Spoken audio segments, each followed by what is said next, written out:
नमस्कार, DD news पर आप देखना शुरू कर चुके हैं हमारा खास बुलेटिन खबर पर नजर। मैं हूं लाल चंद्र सिंह। अगले आधे घंटे तक देखेंगे दिन की कुछ बड़ी खबरें, जुड़ेंगे अपने उन संवाददाताओं से जिन्होंने रखी है इन खबरों पर नजर। तो सबसे पहले शुरुआत कर लेते हैं केंद्रीय गृह एवं सहकारिता मंत्री अमित शाह के बिहार दौरे से जुड़ी खबर से। भाजपा नेता अमित शाह ने लखीसराय में भाजपा की हुंकार रैली में प्रधानमंत्री नरेंद्र मोदी सरकार के 9 साल की उपलब्धियों को गिनाया।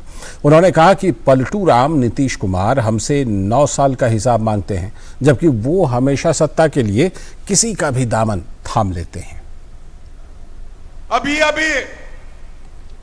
पलटू बाबू नीतीश कुमार जी पूछ रहे थे कि 9 साल में क्या किया। अरे नीतीश बाबू, जिनके साथ इतना बैठे हो, जिनके कारण मुख्यमंत्री बने, जरा तो लिहाज रखो। 9 साल में देश भर में ढेर सारे काम मोदी जी ने किए। मित्रों, मोदी जी के 9 साल गरीब कल्याण के 9 साल, मोदी जी के 9 साल भारत गौरव के 9 साल है। मोदी जी के 9 साल भारत उत्कर्ष के 9 साल है। और मोदी जी के 9 साल का शासन भारत की सुरक्षा के 9 साल का शासन है। नीतीश बाबू, आज अगर सुनना चाहते हो तो मैं पूरा हिसाब देने आया हूं। साथ ही कांग्रेस नेता राहुल गांधी पर पलटवार करते हुए अमित शाह ने कहा कि इन लोगों ने हमेशा देश को गुमराह किया है। ये लोग जम्मू कश्मीर से धारा 370 हटाने के पक्ष में नहीं थे, जबकि आज देश की आजादी के इतने सालों बाद पहली बार वहां पर शांति और अमन है। संसद में इकट्ठा होकर काऊ काऊ काऊ काऊ करते थे पूरी जमात, और कहते थे धारा 370 हटाओगे तो खून की नदियां बह जाएगी। अरे राहुल बाबा, खून की नदियां छोड़ो, किसी की कंकर चलाने की हिम्मत नहीं हुई है। कंकर चलाने की नरेंद्र मोदी जी ने ये 9 साल के अंदर देश को सुरक्षित करने का काम किया है। इसके साथ ही अमित शाह ने कहा कि महागठबंधन में घोटालों और घपलों के सभी सरताज शामिल हैं। इन्हें देश का विकास नहीं बल्कि देश की तिजोरी और सत्ता चाहिए। जो नेता हर बार घर बदले, इस पर विश्वास कर सकते हैं क्या? उनको प्रधानमंत्री कुछ नहीं बनना है। खामखा लालू जी को इस आयु में वो मूर्ख बना रहे हैं। नीतीश बाबू यहीं रहना चाहते हैं, मुख्यमंत्री रहना चाहते हैं, और इसी बहाने सारे भाजपा विरोधियों को इकट्ठा किया। 20 से ज्यादा पार्टियां इकट्ठा हो गई। वो बात तो सही है, 20 से ज्यादा पार्टियां इकट्ठा कर ली नीतीश बाबू, मगर ये 20 पार्टियां है कौन? ये 20 पार्टियां वो हैं जिन्होंने 2004 से 14 में 20 लाख करोड़ रुपए का घपला, घोटाला और भ्रष्टाचार किया है। और इससे पहले बिहार के लखीसराय में केंद्रीय गृह मंत्री अमित शाह ने अशोक धाम मंदिर में पूजा अर्चना और आरती की।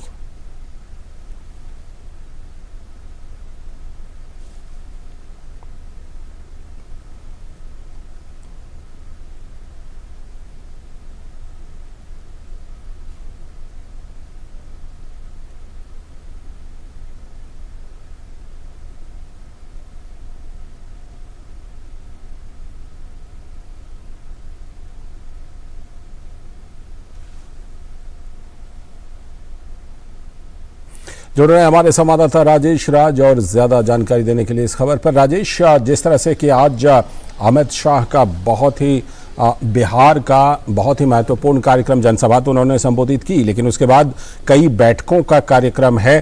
क्या भारतीय जनता पार्टी की आने वाले लोकसभा चुनाव की तैयारियों के रूप में इन दौरों को देखा जा रहा है, अमित शाह के इन दौरों को, इन कार्यक्रमों को? राजेश।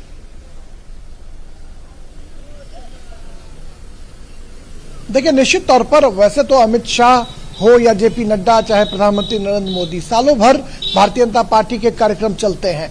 लेकिन अब चूंकि आने वाले दिनों में 5 राज्यों में विधानसभा के चुनाव होने हैं और उसके बाद अगले साल मार्च अप्रैल का जो महीना होगा वो सबसे हॉट महीना होगा जब देश में लोकसभा चुनाव का आयोजन किया जाएगा। तो कहीं ना कहीं विधानसभा चुनाव के मद्देनजर जहां भारतीय जनता पार्टी अपने को तैयार कर रही है, वहीं मोदी सरकार के 9 साल पूरे होने के मौके पर देश भर में जो सरकार के तमाम मंत्री हैं, भारतीय जनता पार्टी के जितने बड़े नेता हैं और गृह मंत्री, भाजपा के राष्ट्रीय अध्यक्ष जेपी नड्डा और प्रधानमंत्री स्वयं लगातार देश भर में मोदी सरकार के 9 साल की उपलब्धियों को रेखांकित करने के लिए देश भर में रैलियां और कार्यक्रम आयोजित कर रहे हैं।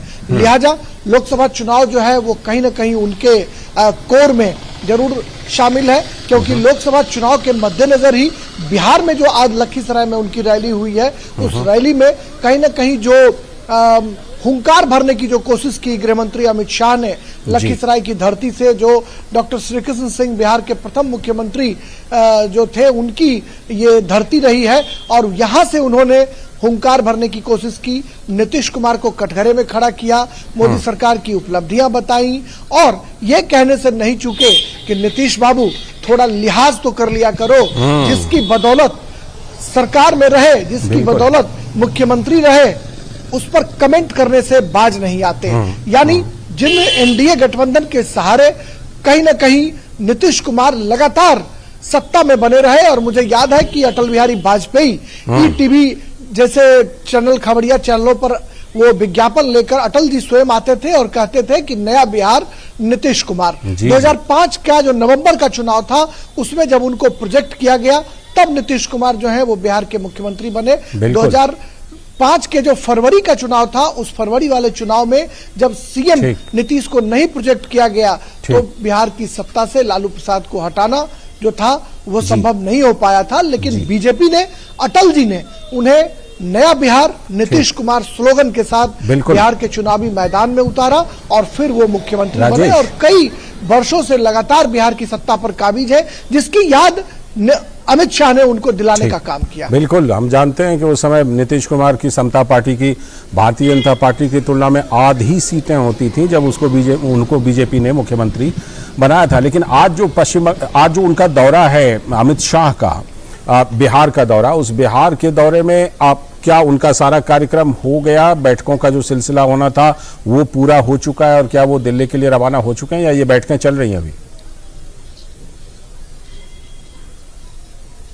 नहीं, दिल्ली के लिए जो है वो गृह मंत्री यहाँ से लखीसराय से तकरीबन 1 घंटे से भी ज्यादा वक्त हो चला है। वो अशोक धाम में पूजा अर्चना करने के बाद वो पटना के लिए रवाना हुए और ये उम्मीद की जा सकती है कि वो पटना से अब दिल्ली के लिए रवाना हो रहे होंगे। अशोक धाम में जो पूजा अर्चना का कार्यक्रम था लालचंद्र, वो कार्यक्रम पहला कार्यक्रम था, लेकिन भयानक बारिश होने की वजह से उस कार्यक्रम को सबसे आखिर में कर दिया गया और अभी हेलीकॉप्टर में सवार होने से पहले वो अशोक धाम गए और वहां पर जाकर के उन्होंने पूजा अर्चना की और फिर वो पटना के लिए हेलीकॉप्टर से रवाना हो गए। और जो कोर ग्रुप की बैठक होनी थी मुंगेर, बेगूसराय और जमुई लोकसभा क्षेत्र की, उस बैठक में गृह मंत्री शामिल नहीं हुए। भीखू भाई दलसानिया जो संगठन महामंत्री हैं, उन्होंने विजय सिन्हा जो नेता प्रतिपक्ष हैं और लखीसराय के विधायक हैं, उनके घर पर तीनों लोकसभा क्षेत्रों की बैठक जो है पार्टी के पदाधिकारियों ने बैठक की। चूंकि बारिश की वजह से हेलीकॉप्टर जो है वो समय से अगर न उड़े तो फिर उन्हें दिक्कतों का सामना करना पड़ता, लिहाजा कार्यक्रम में थोड़ी तब्दीली आई और भारी बारिश के बावजूद जो भीड़ शुरुआती दौर में दिखनी चाहिए थी वो नहीं दिखी। लेकिन बारिश खत्म हुई, लोग फिर घरों से बाहर निकले और पूरा पंडाल जो था वो खचाखच भरा हुआ नजर आए और गृह मंत्री अमित शाह ने उन तमाम बिंदुओं को छूने की कोशिश की, रेखांकित की और नीतीश कुमार पर हमले बोले और मोदी सरकार की उपलब्धियां बताने की कोशिश की। लोकसभा चुनाव के लिए कार्यकर्ताओं को उन्होंने रिचार्ज करने का भी काम। शुक्रिया राजेश, बहुत बहुत शुक्रिया जुड़ने के लिए, इस खबर पर विस्तार से जानकारी देने के लिए। तो हमारे संवाददाता राजेश राज जुड़े थे और बात करेंगे पश्चिम बंगाल की, जहां पंचायत चुनाव से पहले हिंसा का दौर थमने का नाम नहीं ले रहा। ममता बनर्जी की सरकार कानून व्यवस्था को संभालने में पूरी तरह से विफल रही है। इसी पर पश्चिम बंगाल के राज्यपाल सीवी आनंद बोस ने हिंसा की घटनाओं पर कहा कि हम इसे अब और बर्दाश्त नहीं कर सकते, हमारा मकसद राज्य के हालात को तुरंत बदलना है। My objective is to see that this pernicious situation has to change and change immediately. We cannot tolerate this anymore. What I hear in Bengal now is a death throes of the old order and the birth pangs of a new one. और पश्चिम बंगाल में अगले महीने 8 जुलाई को पंचायत चुनाव होने जा रहे हैं। इससे पहले राज्य में बड़े पैमाने पर हिंसा भी जारी है। बीते महीने से ही राज्य के कई जिलों में हिंसा की खबरें लगातार सामने आ रही हैं। मुर्शिदाबाद, दक्षिणी 24 परगना में नॉर्थ दिनाजपुर और भानगर में हिंसक झड़पें हुई। इन इलाकों में हिंसा से कई लोगों की मौत भी हुई है। सुप्रीम कोर्ट भी पश्चिम बंगाल पंचायत चुनाव की हिंसा पर सख्ती दिखा चुका है। कलकत्ता हाई कोर्ट ने 15 जून को आदेश दिया था कि पंचायत चुनाव में केंद्रीय बलों की तैनाती होगी। इस पर पश्चिम बंगाल सरकार और राज्य चुनाव आयुक्त ने सुप्रीम कोर्ट का दरवाजा खटखटा दिया था।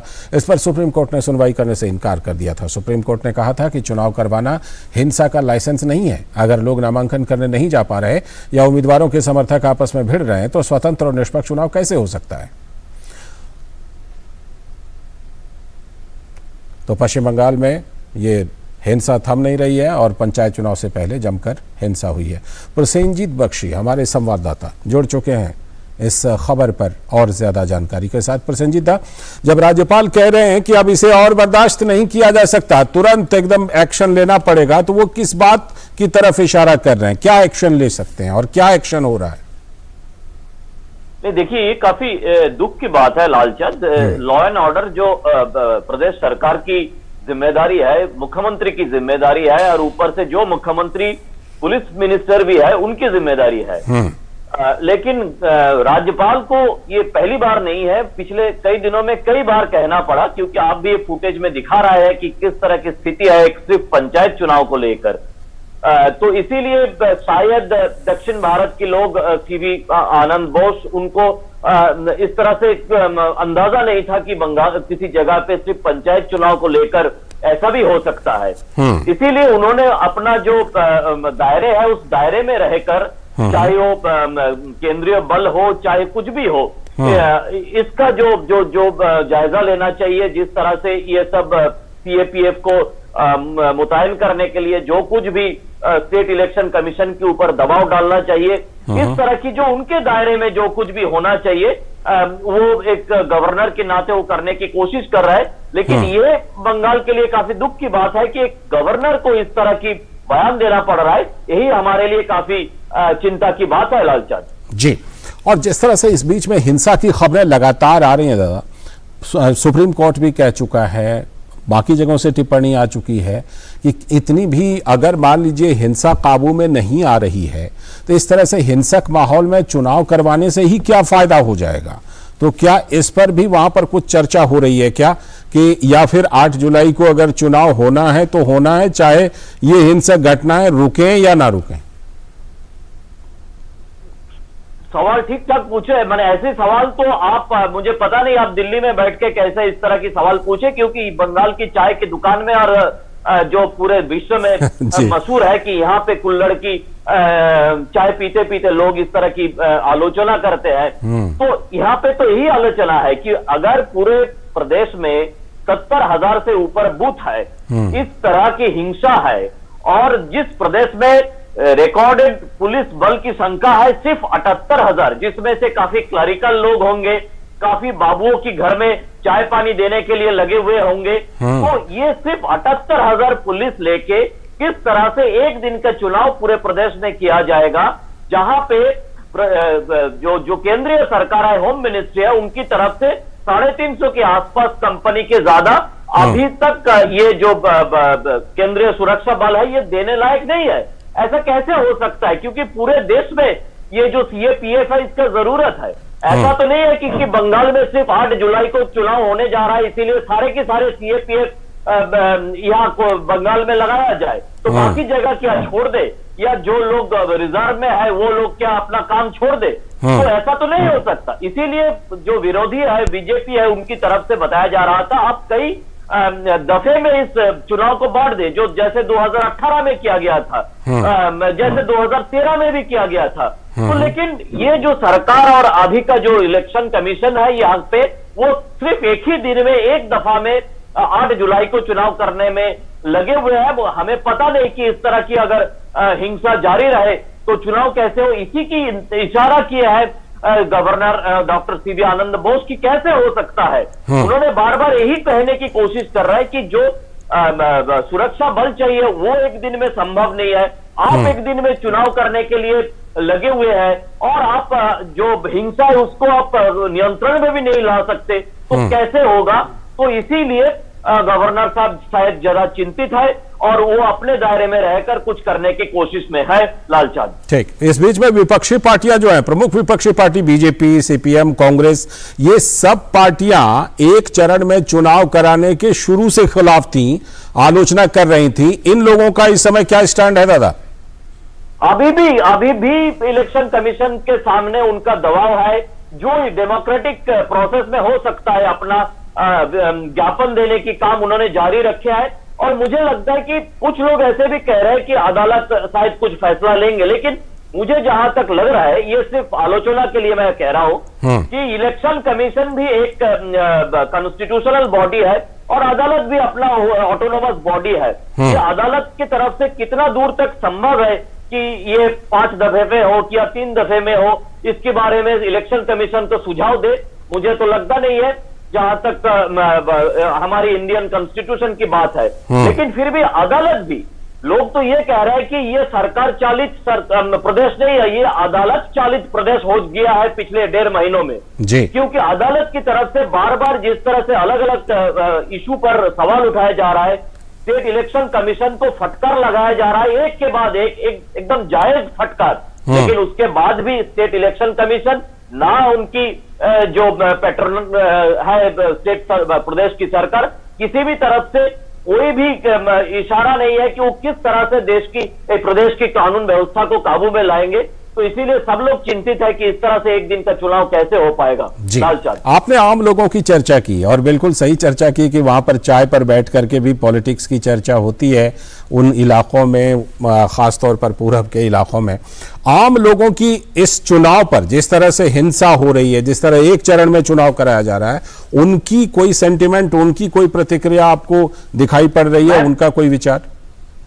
मैं बताऊं लालचंद, एक दृश्य आज किसी एक चैनल की कैमरा में मैं देख रहा था और देखकर मुझे रोंगटे खड़ा हो गया मेरे।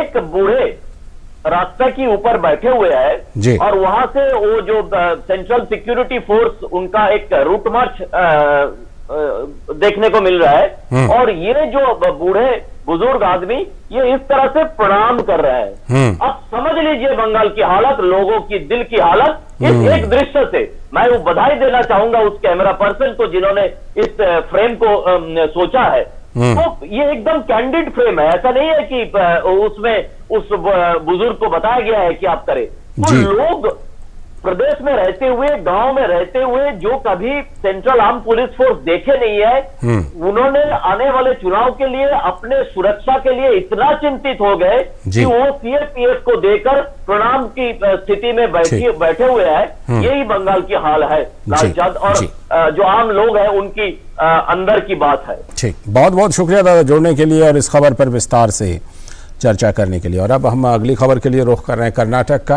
अन्न भाग्य योजना पर कर्नाटक की सिद्धारमैया सरकार ने अब मुफ्त चावल देने के बजाय बीपीएल परिवारों को 5 किलो अतिरिक्त चावल के बदले पैसा देने का फैसला किया है। राज्य सरकार के फैसले के मुताबिक जब तक सरकार चावल आपूर्ति करने में सक्षम नहीं है तब तक बीपीएल राशन कार्ड धारकों को 34 रुपये प्रति किलोग्राम की दर से पैसा दिया जाएगा। गौरतलब है कि कांग्रेस ने विधानसभा चुनाव के दौरान लोगों को अपनी 5 गारंटी के तहत 10 किलो चावल देने का वादा किया था।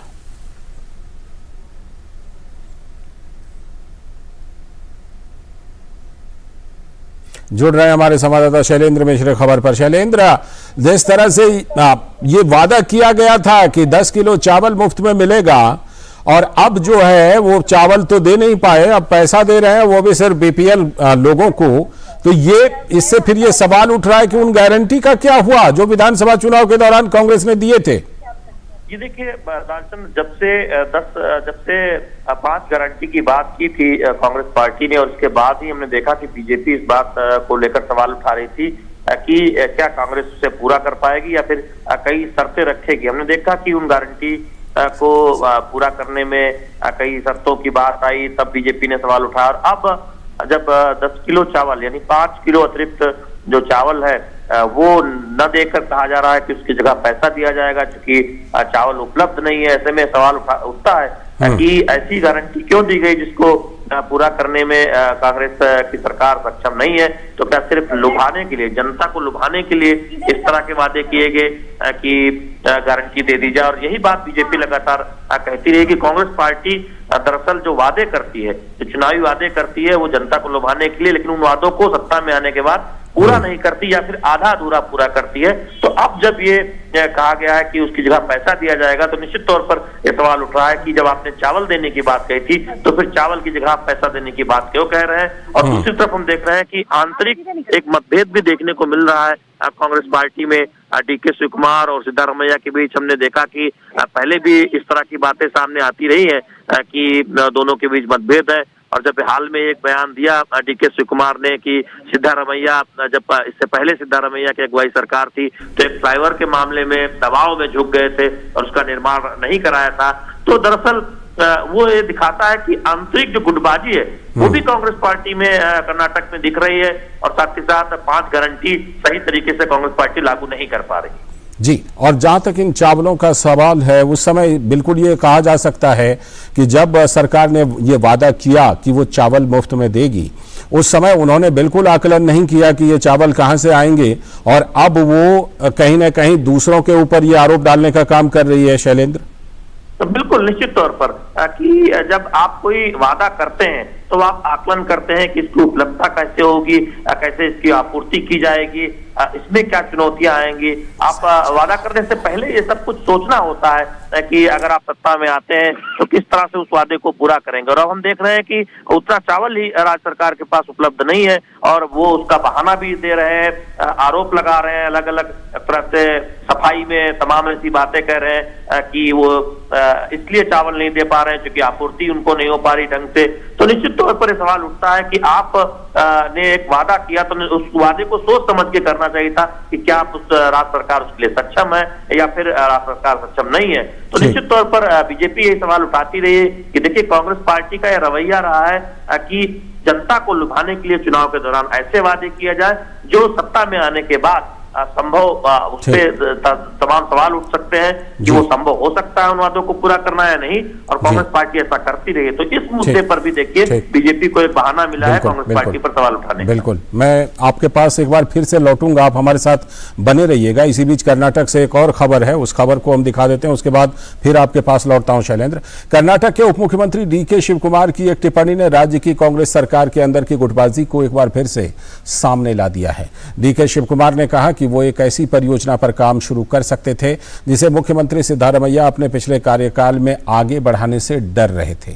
शिवकुमार ने कहा कि 2017 में मुख्यमंत्री सिद्धारमैया और तत्कालीन बेंगलुरु शहर विकास मंत्री केजे जॉर्ज शहर में स्टील फ्लाईओवर के खिलाफ विरोध प्रदर्शन से डरे हुए थे। अगर मैं होता तो मैं प्रदर्शनकारियों के शोर शराबे के सामने घुटने नहीं टेकता और प्रोजेक्ट पर काम जरूर करता।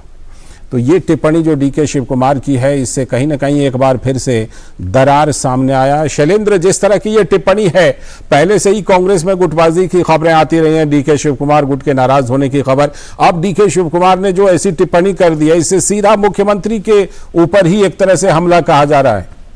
देखिए निश्चित तौर पर ये सवाल उठाता है कि डीके शिवकुमार क्या ये कहना चाह रहे हैं कि उस वक्त की सरकार में जो नेतृत्व था कर्नाटक में, तभी सिद्धारमैया मुख्यमंत्री थे और वो एक दबाव के आगे झुक गए जिससे एक विकास परियोजना फ्लाईओवर आगे नहीं बढ़ पाया, और अगर उन्हें फैसला लेना होता डीके शिवकुमार तो शायद वो फैसला हो जाता।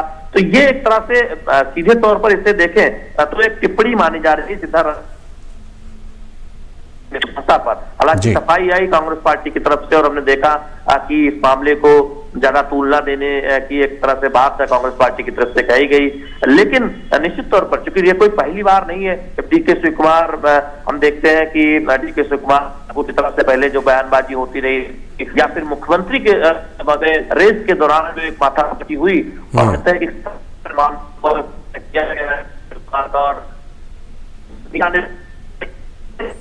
जी शैलेंद्र में होगा कर्नाटक का, और तब हमने सिद्धारमैया किया था।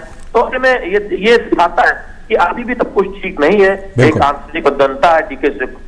ठीक, बहुत बहुत शुक्रिया शैलेंद्र जुड़ने के लिए इस खबर पर और जानकारी देने के लिए। तो जाहिर सी बात है कि एक बार फिर से कहीं ना कहीं इस बयान के माध्यम से ये माना जा रहा है कि मुख्यमंत्री सिद्धारमैया पर डीके शिव कुमार ने हमला किया है। फिलहाल खबर पर नजर में इतना ही, लेकिन डीडी न्यूज़ पर खबरों और कार्यक्रमों का सिलसिला लगातार जारी। हमें दीजिए अनुमति, नमस्कार।